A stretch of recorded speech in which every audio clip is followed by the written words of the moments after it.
No rookies with the first team? It's true, and it happened at Browns OTAs on Wednesday.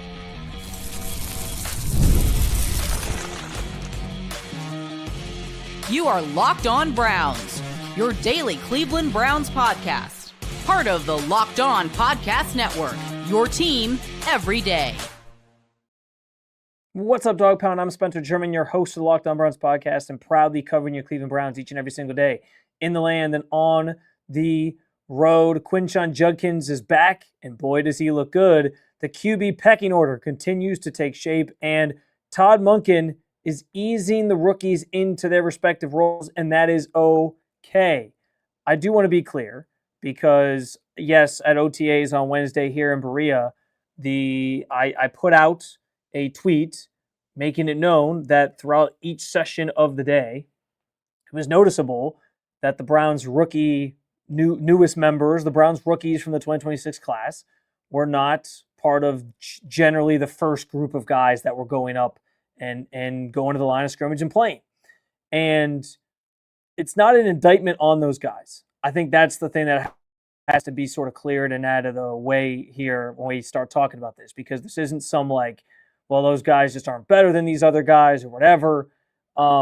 It's not anything like that. I think what's more so like Casey Concepcion, Denzel Boston, Spencer Fano, all those guys, among others. Emmanuel McNeil-Warren is going to play a ton. Those guys are going to have important roles on this team, on the offensive side of the ball for the offensive guys, on the defensive side of the ball for the defensive guys. It's not that I don't think they're going to play. Several are going to start, and that their impact on the results this year is going to be felt. I think that's 100% true. But it does feel like Monken is giving them time to get acclimated and just get adjusted to the NFL before he just thrusts them into the starting lineup and says, this job is yours. And in some respects, like, I think that's probably the right way to go about it. If you're a new head coach coming in, trying to set a precedent, and the coach is always, there's always the coach speak phrase of, every job is up for grabs. Everyone has to earn their role. Everyone has to earn their job. Todd Monken, as we know, is a very much a no-nonsense guy. He wants his players to go out there and play every single day and put in a lot of time. He's using the full maximum 2-hour window they have to practice for each of these sessions at OTAs. Like, he's not messing around. We know he doesn't mince words. We know he's very blunt. He's asking a lot of his guys, and he's demanding a lot. He's a hard-nosed football coach. That's been evident throughout the early stages of his time here and the way he's running things here in Cleveland. It's just the truth. And so I think, as much as those cliches exist when coaches say you got to earn your stripes and all those things, I think this is kind of the living embodiment of that, where it's like, yeah, we got these new guys, we got these rookies, really excited about them. They're going to be playmakers for us, but also they're not just going into the starting lineup immediately and going out there and, slowing us down as we try to make progress. They have to prove that they're ready for those jobs. And it's not that they won't be. It's just that he's giving them time to get there. I think that's totally okay. I think it's a fair approach for any coach to take. I think for Monken specifically, it's a reasonable thought process.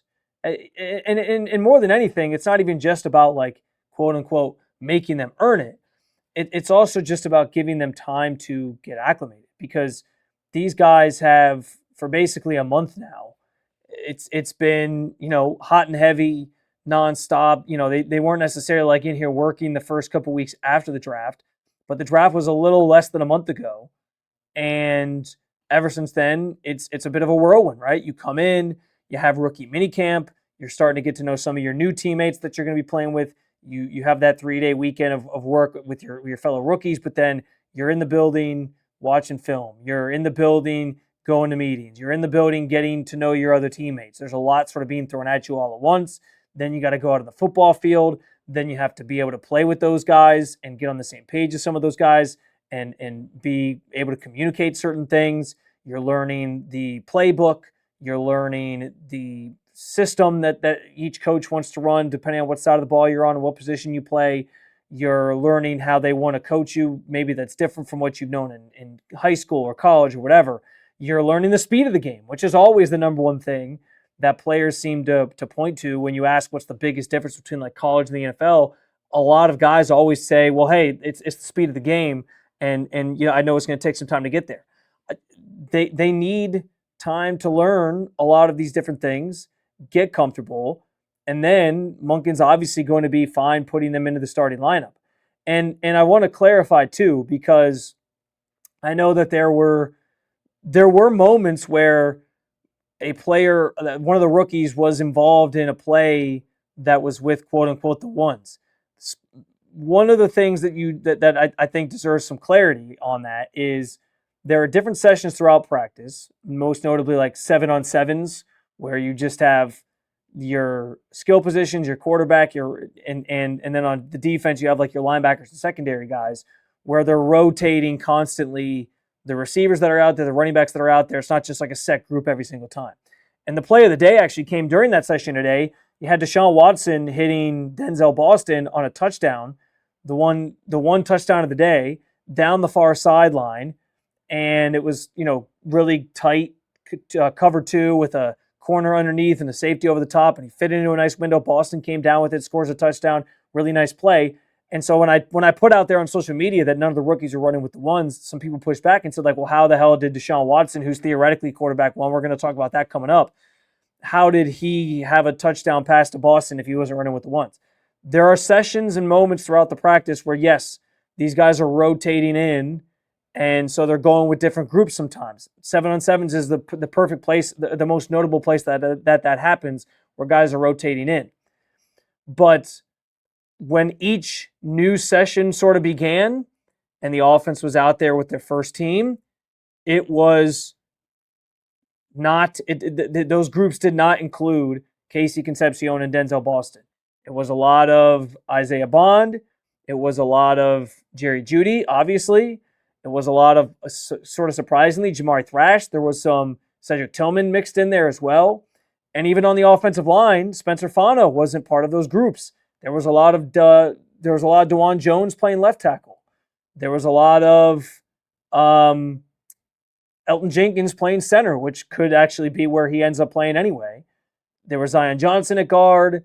There was I'm trying to remember who the other guard was now, and I know Phillips was lined up as the other tackle because Titus Howard was not present at practice for today for whatever reason. He was absent. Again, keeping in mind that this time of year is obviously voluntary. He was not required to be here.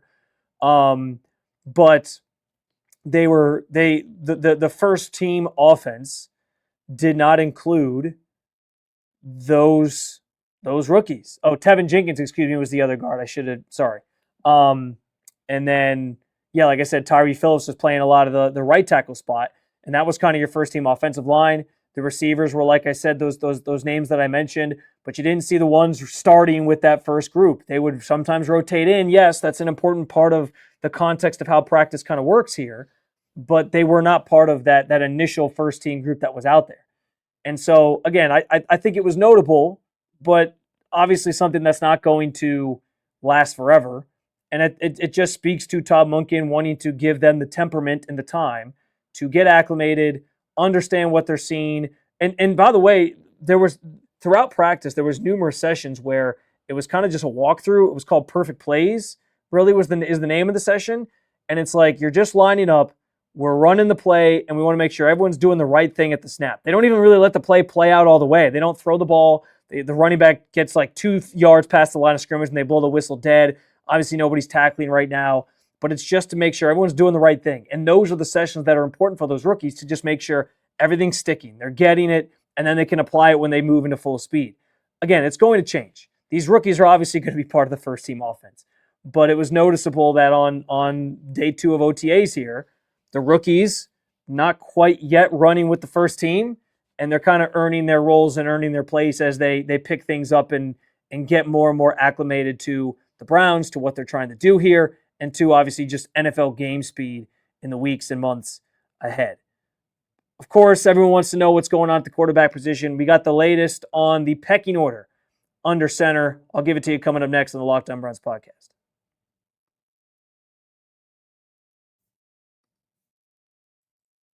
Workplace chaos, deadline stacking up, inbox overflowing, and that one position you have to fill is still sitting open. When the pressure's on and you need to make the right hire, this is a job for sponsor jobs. Indeed, sponsor jobs helps you reach the people who actually fit what you're looking for: skills, experience, location. So you don't have to hope the right candidate stumbles across your post.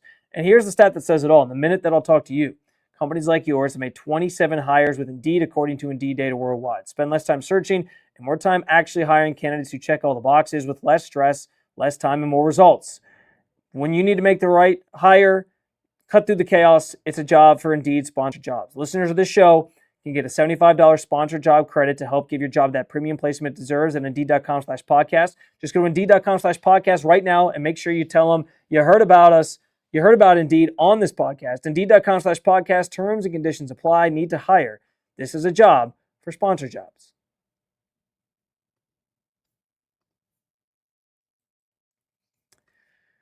So, of course, the topic du jour this time of year, as the Browns embark on another quarterback competition, is what does the pecking order look like? What does the depth chart look like? Everybody wants answers to that right now. Todd Monken really isn't giving much away just yet, but I can tell you what I saw and what the order looks like based on what we've seen so far at OTAs. Again, just one day into this thing in terms of the sessions that were open to the media. So we'll get to that here, and I'll talk about what I kind of think it means.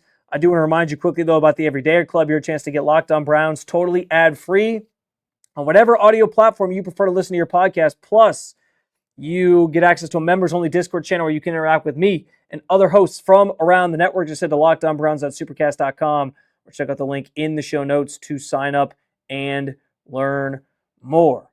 So, based on the general rotation of reps throughout practice and who was running with the ones in the first team offense most notably, the pecking order that I picked up on and that most of us in the media picked up on here in Berea today was that Deshaun Watson is first up, Shedeur Sanders is second, Dylan Gabriel is third, and Taylor Green is fourth. And listen, you can make of that what you will. You can talk about how it's still very early. It's only May, so nothing obviously is set in stone at this point. And there's still some things that can change. Todd Monken's been very adamant that things are going to change day to day in terms of rep share and all these different things, and that it's not going to be, that he's not going to have an answer right away, but that it's not going to be fair all the time in terms of the rep share, but that he's going to see this thing through and that he'd like to have his answer by the end of mandatory minicamp in mid-June, about a little less than a month from now. So we'll see how that all kind of unfolds and what the depth chart eventually looks like. And like once it's kind of set more in stone leading into training camp. But as far as like the loose parameters or picture of what this quarterback room looks like right now, it's Deshaun, it's Shedeur, it's Dylan, it's Taylor. And I don't know that should be all that surprising. I've talked about it a ton on this podcast that, again, I think it doesn't necessarily make sense to me to start Deshaun Watson when we know what that kind of looks like. I'd rather see what Shedeur has to offer and if he can be that franchise quarterback. I think a lot of people feel similarly. But Todd Monken is going to play the quarterback that he believes is the best, and it's not surprising that a guy who has the veteran experience that Deshaun Watson has been in this league for a long time, and yes, maybe hasn't played as well in the last several years since coming to Cleveland and is coming off all the injuries. Probably looks like the best practice in settings like this, at OTAs and on a practice field, all those different things. He certainly looked like he can still play football today. I mentioned that throw he made to Denzel Boston. It was the throw of the day. I don't know that the other guys on this roster can make that throw quite as accurate. I think there's a chance they could, but Deshaun still has the ability to do that from time to time. So it's not all that surprising that this is how it looks right now. But again, it is subject to change, and it's hard to decipher sometimes because there's a lot of two spotting going on, which means they have like two different groups of offenses versus defenses. And it's like one side of the field today was like Shador and Dillon. And actually that was the one time I noticed that Shador took reps with the first team was when they were two spotting and he was on the one end of the field, went first with the ones, and Deshaun was on the other end and Taylor was down there with him and Shador was with Dillon. But then every time they'd like reset when they were doing the walkthrough sessions and just kind of making sure they're teaching things the right way and showing what it's supposed to look like. When they started the end of practice, they went through a sort of hurry up offense scenario late in the game, and Deshaun was first up with the ones then. Like all these different sessions that were starting over, it was continually Deshaun up first with the first team offense out there under center. Take what you will with that information. Again, it doesn't mean that this is going to be the pecking order when training camp starts. It just means we're using our eyes to tell us what we're seeing right now. I also thought it was interesting, though, like there was a good answer from Monken today. He was asked about if anything has, now that he's working with these guys on a regular basis, day in and day out, if there's anything that, has surprised him about any of these quarterbacks at this point that maybe he didn't know or something that they bring to the table or whatever. And I tweeted this out, so if you want to go find it, you can the full clip. I didn't bring it to the show today. It's at Spencito_. But he the first thing he highlighted was Deshaun's athleticism, and that is notable because I've had questions, I've had doubts, and I think others have as well about, well, hey, can this guy who's coming off of a twice ruptured Achilles from the last season, the 2 seasons before, and didn't play all of last year because of it. Obviously had the shoulder issue before that and has dealt with other injuries throughout his career. Can that guy still be the athlete that made him so successful in the NFL? And let's be frank about it. Like Deshaun at the peak of his powers was great because he could do so many different things as a player out of the pocket and as a dual threat with the dual threat ability he offers. And Monken made it clear that like something that would maybe surprise people on the outside is that athleticism still pops. They're noticing that on the practice field, that he can still run around a little bit and move. And honestly, like there's a case to be made that maybe that year off where he wasn't taking a beating and trying to rush back to play football helped his case with trying to just kind of get his body healthy. I still, question how if when you rupture an Achilles once, let alone twice, if the athleticism is still as elite as it once was. But they're saying, and Monken still highlighted the fact that he can still move out there and make some plays. And so that was something he said about Deshaun. But then his quote about Shador I thought was really interesting. And he said, I think Shador has come miles in terms of his progressions, getting the ball out, his understanding of concepts. He's really, really come a long way. That caught my attention because that's what you would want to hear about a quarterback going into year 2 who, it wasn't perfect in year 1, had his fair share of issues and things that he needed to get better at. He's acknowledged that. And when you have a young player like that you're hoping can become something, who you think there's some potential or talent there that can maybe finally answer the quarterback question, you want to know that they're making that progress and you're seeing it in real time. And Monken basically flat out said he is seeing that. He's picking things up better. He's getting through his progressions quicker. He's seeing the coverages better. That's huge. That's a huge development and a huge note from Monken to highlight that and point that out about him and say it to us in the media. I think is telling, and I think it speaks to the work that he's putting in and the fact that, he's inevitably going to play at some point this season. Because even if Deshaun starts, I don't see that lasting very long. And then we'll get a chance to tangibly see these things on the field. We'll obviously get to see that throughout training camp and the preseason as well. Even if he ends up being, even if it ends up being Deshaun who wins the job first. But that's the type of stuff and the type of update you want to hear when it comes to a young quarterback that you're hoping can maybe blossom into being your franchise guy at some point. And so that was a telling quote from Monken on a young quarterback that he's looking to develop. Speaking of a guy that is coming back from an injury, Quinshon Judkins was active today, And boy, did he look good. We'll talk about it coming up on the Locked On Browns podcast. We can stream anything, order food in minutes, and do everything on our phones. And somehow buying tickets to live events still feels way harder than it should be. Long lines, confusing checkouts, prices jumping at the last second. It shouldn't be this complicated, and that's where Gametime comes in. It gives fans the advantage and makes getting tickets fast and simple. A couple things I love about Gametime. First, when you go to choose your tickets, you click on them, and it gives you right within the app or online a view from your seat, so you know exactly what your vantage point's going to be.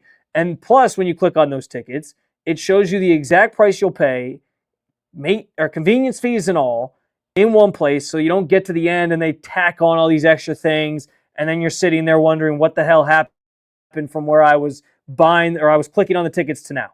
It's all in front of you. It's transparent as can be. It takes the guesswork out of buying tickets to any type of event, and you want to do that with Gametime. Download the Gametime app, create an account, and use code LOCKEDON for $20 off your first purchase. Terms apply. Again, create an account and redeem code LOCKEDON for $20 off. Download the Gametime app today.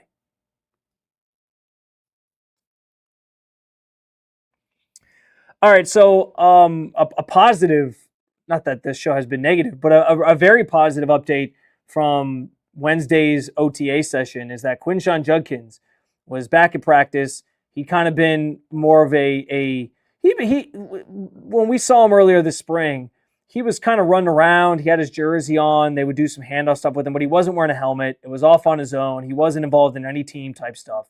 And today that changed. He had his helmet on. He was running around. They were running plays that involved him, handing the ball off to him in team sessions, in some of those very structured teaching perfect play sessions. And I saw a guy that looked like the player he was last season when he was like the focal point and the one spark in the Browns offense. He looked good. He looked really, really good. Coming off the broken ankle / leg, we know that can be a substantial recovery, but it's the best news for him was always that there wasn't any structural knee damage, because you always knew it was going to be a better or a more straightforward recovery in that regard. There's not as much surgery with that. It's getting the bone to heal and then kind of going from there. And to see him active at practice, running around that way, looking very agile, the quick cuts and jukes to get around guys, and then the burst that was evident, where he was bursting into the second and third levels of a defense and breaking away.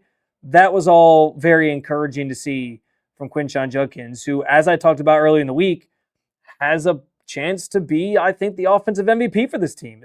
So much of what the Browns are going to want to do under Todd Monken is going to be baked in the run game, that I think he's going to play such an important role to this thing, that getting him back healthy and having him play at that level is going to be key. You saw the early stages of that today. He looked agile. He looked healthy. He looked really good.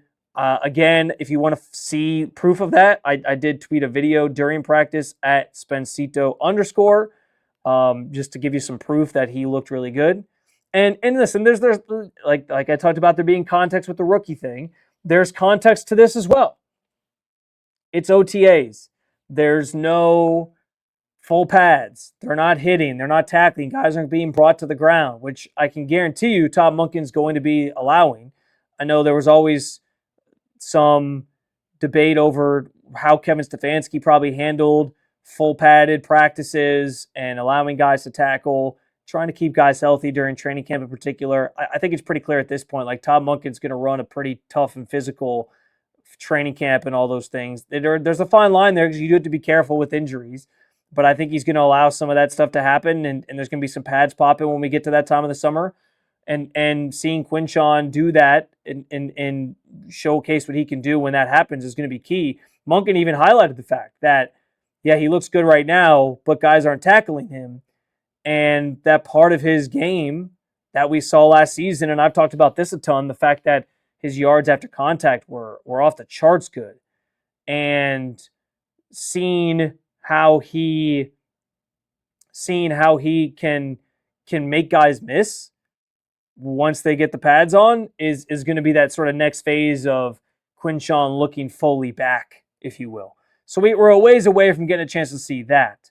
But that doesn't take away from the fact that him just being out there and going through practices where he wasn't limited, he wasn't being held back, he wasn't having to go off on the side and kind of work on his own with a coach. He was fully engaged, and he was getting plays where he was able to get the ball, run, make moves, juke, do his thing, show off that agility, show off his speed. It's an encouraging sign. It's the latest, and it proves that he's basically cleared all the major hurdles in his recovery, and he's trending back in the right direction, which was always the plan, unless there was some sort of setback, that he'd be ready well in advance of training camp and the season and all those things. But certainly a good sign for Quinshon Judkins. And I was, a couple eyebrow raises at times where you saw him looking like the player that he was last season that had us all excited about the player he could be. And the guy that I loved pre-draft so much that I was banging the table for the Browns should take him because he reminded me of Kareem Hunt. He looked like that guy today without the finishing of knowing that everyone had the pads on. He could actually, lower them and try to make some things happen and break those tackles like we saw him do last season. Monken did note at one point when he was asked about Quinshon that, there's still some soreness there in his recovery, and that sort of, they have to monitor that at times. And so I don't know, like in between the days or around the days that we're here live to see it, if he's getting extra rest or like what his workload looks like on those days. But at least today he was fully active. He looked really good.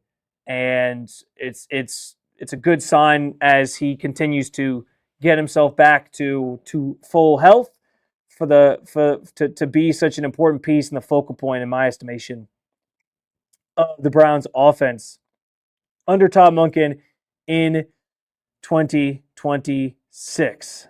Still plenty more to talk about when it comes to what we witnessed at OTAs on Wednesday, including Todd Monken's philosophy, if you will, to practice and what it means for the Browns as we inch closer to the season and get through spring, get through training camp, and what it'll kind of look like once they get to the season. We'll talk about all those things certainly coming up. Make sure you hit that subscribe button and make Locked On Browns your first listen every day, wherever you get your podcast, and at the Locked On Browns YouTube channel. Don't forget about the Everydayer Club, where you can get the show ad-free on any audio platform you prefer, plus access to a members-only Discord. Just head to lockedonbrowns.supercast.com or check out the link in the show notes to learn more. And don't forget about my friends at Locked On Cavs and the Locked On Guardians. Thank you for being an Everydayer at the Locked On Podcast Network. Catch you next time, Cleveland.